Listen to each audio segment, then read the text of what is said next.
Katikuru nyaya rutaronzo wakadzingirira usika inyaya iyi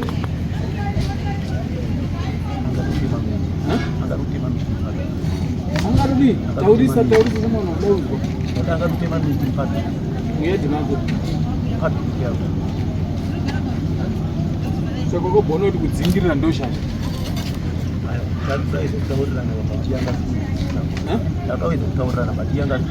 kuona kuti kumudzingirira ndokunei vere nzidzei bhozi apakapa ari kuti wakamudzingirira hana kuti takadzingirirana ari kuti wakamudzingirira saka akadzingirira umwe ndiani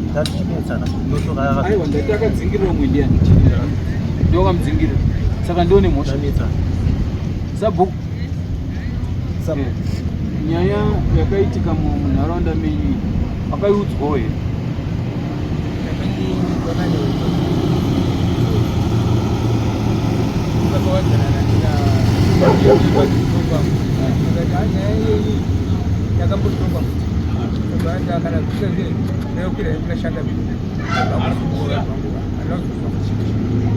nyaya yekutorwa yepadhoki inofunga takaitonga handei zvatakawirirana kuti chii takati isisu ari kunoku achokubasekusha ari kubasere kwedu otawe zvakaitwa here hazvisati zvaitwa saka sanhasi so pakamira se aiwa imi mufanira kunga muchiziva mani because imimi ndimi munofanira kundipa rakazara nekuti imimi ndini viso rangu ndimi munofanira kuona kuti matongero atakaita paya paya kuti iwotaway hapafanira kunga pachivharwa ndo zvakaitwa here wakambotedza kuvhura here kuti iwe ramba uri unoindira wotaway isai pakati zvakambotedza saka vakazodzoka kuisa waya futi ipokanozouya akabva azomboya ti utazvakuindira no taura tinzoi pakabvunzira ndabvise miti yakaisa mumhiri kuva anobvira ipisa takangochalenja kuva chekongo kusaiti kusipakeshe kuti kusatemwe miti kuya kuparengeezvete akutopira kumhiri kubva kwake kuya iwe patakati wotaway wakasiya here inini nyaya yangu iri pakuda pindiro zvandokutaura ndati patakatisiya wotaway wakasiya here wotaway pamakati ndisiye ndo pandawedza kutsanangudza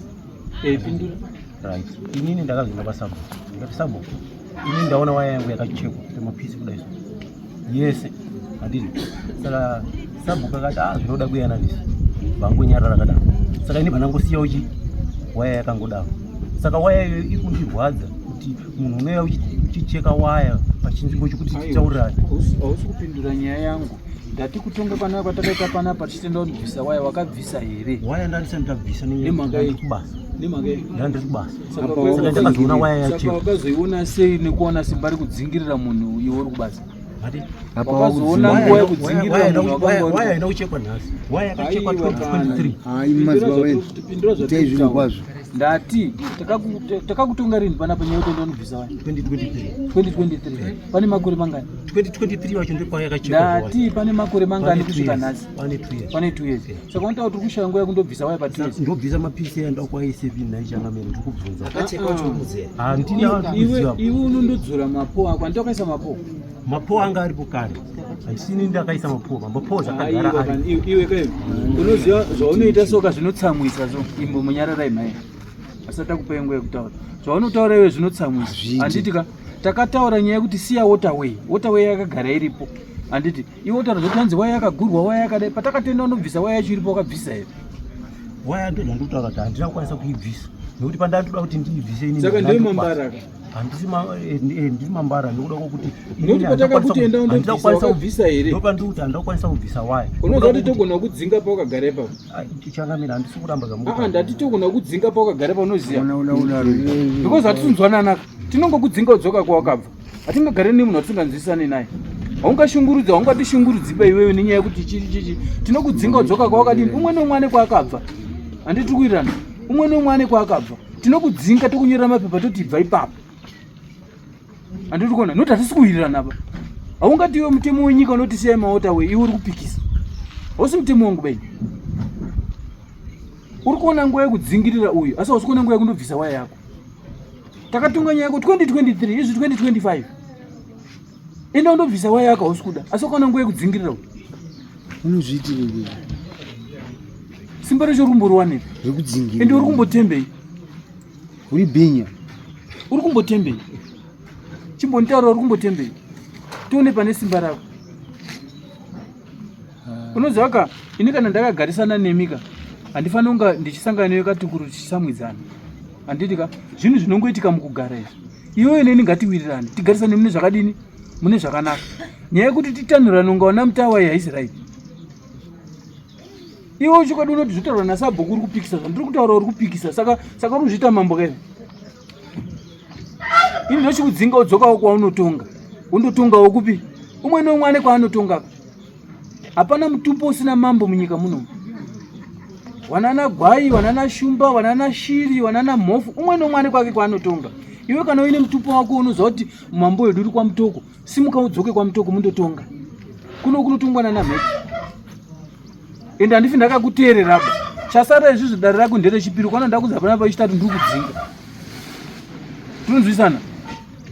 Iwewe kana uine chinokunetsa katukururu wakasununguka sabhuku ari papo unondogara naye pasi sabhuku une panhu pakamira pakati komiti inodaidzwa handitika komiti inodaidzwa hatonge ega sabhuku noti sabhuku angononga akakuwenga panodaidzwa committee of 7 mogara pasi zvoonekwa panodaidzwa village assembly yogara pasi yoonekwa nyaya yako. Handifungi kuti charamba yese ingabva yakuwenga kana dai wakati mambo akandiwenga handifungi kuti charamba yese ingabva yakuwenga potaura katukururu ona nyaya yako yakanaka gadzirisa apa napa napa mogarisana navamwe zvakanaka muvillage. Chiri kumbokunetsa chii? Ufunga inini ndilesa kwa time ndinoenda kwa sabhuku ndinotaura but ini handikuoni pakambodaidzwa committee of 7 panyaya yewaya makomiti akauya kairi kese wakati nzvimbo iyi yaishandiswa nachimfumba saka iwe unofanira kushandisa nzvimbo iyi asi zvakazondishamisa apo zvakunze nzvimbo haisi yako handikuzvona. And then after that ndo zvandikutaura kuti waya yangu yakatemwa before asati atema waya akapinda mukati akatema hunde dzemiti yemiti handiri ndobva atora miti achienda nayo handiri pane makuwa ari apa amuzara chifunga anopinda futi mukotema miti tichienda kutaura kuna sabhuku dzimodzi apa dai muyananisi vanyara saka inini ndichaita sei and then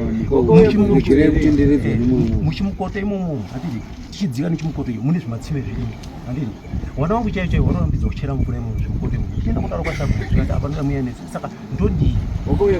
kunoka ndina kuya kana mari yedu ari hana kutobvisa kana ndaitika izvo ndataura kuna sabhuku ndiyachandikazisa handimukuzvona iwewe rega kuita dambudziko muvillage handitika ukaenda kuna sabhuku waona sabhuku asi kunzwa nyaya yako wakauya kuno kuere kuzotaura ipapo kuita nakuya nemhaka iyi unouya ka changamiriri ndakaenda kuna sabhuku ndikataura nyaya yangu so committee 7 yakauya ikataura ikati village assembly yakauya ikati patina ndina kufara nazvo togareka pasi tionesana nyaya yekugarisana kuwirirana kataura zvishwa inini pasabhuku ndaikasi ndakaenda asi nachiziaka kuti wakaenda ndokwandisina kuzouya kutaura chokwadi kunokwana kuya asi komiti ye7 yakauya panzvimbo wachiona nzvimbo zvikati zvishwachi nzvimbo yaishandiswa nani nechimufumbo eti movha pamutori nematreated pods anga atorimo ekare kwete kuti enhasi handimuzvona. So ini ndakati izvo ndataura kuna sabhuku ndianokwanisa kundigadzirisa ini handigoni basi kungoti ndodarikira sabhuku chaitika chese ndinoenda kwa sabhuku ndaona zvakati I think yenyu sabhuku kuti ipere kana kuti iwewe ka ida kuti tisvike panzvimbo ndofunga ndozi because sorry zvinonesa vakaita zvotenga pakati paya saka ukada kuti kusana kuti handikaima daisozve kusati ano ndini ndakatenga pano ndini ndinoziva matauriro andakaita asi ungaziva here kudarika sabhuku azvizvo ndakataura pasabhuku ini ndakatotaura ndichiti inini pamakauya sekomiti handiri ndiwo futi wanga wamangara futi handiri wamati tiende panzvimbo vamaya nekomiti wamaonesana nekomiti mukati azvishuwa chii nzvimbo yanga iri ani yange yaishandiswa nachimufumbo saka nzvimbo ndo unofanira kuishandisa saka ndakazopikisa ndepapo nyaya yekupadhuku kuya nditi makafamba here nekomiti sabhuku mafamba nekomiti yakati nemi hati ndisandapesa wayo kati aiwa ione kodzero kuisa waya yako ndozvomakanitaurira ndosaka ndakazoisa waya because imurija akanga ari pakati waya ndakazoibvisa nokuti ndanaona yakubiwa komiti ikauya nasabu wakataura kuti no iwe une kodzero kuisa kuichi waya yako because paishandiswa nachimfumo hati mukuzviona saka inini ndakutonga vanhu ndikutonga pachanji chapazi yakauya twice komiti nyaya yenyu ngatimboisiya tichaona musi watinenge takasununguka touya topedza nyaya yedu zvakanaka funga tikadaro tingataura zvakawanda tingazvipedzera nguva nekuti nyaya yenyu iri kuda evidence paground tione kuti bosi paishandiswa kapanooneka paishandiswa panooneka saka ndinofunga nyaya yenyu tomboisiya yakadaro tomboisiya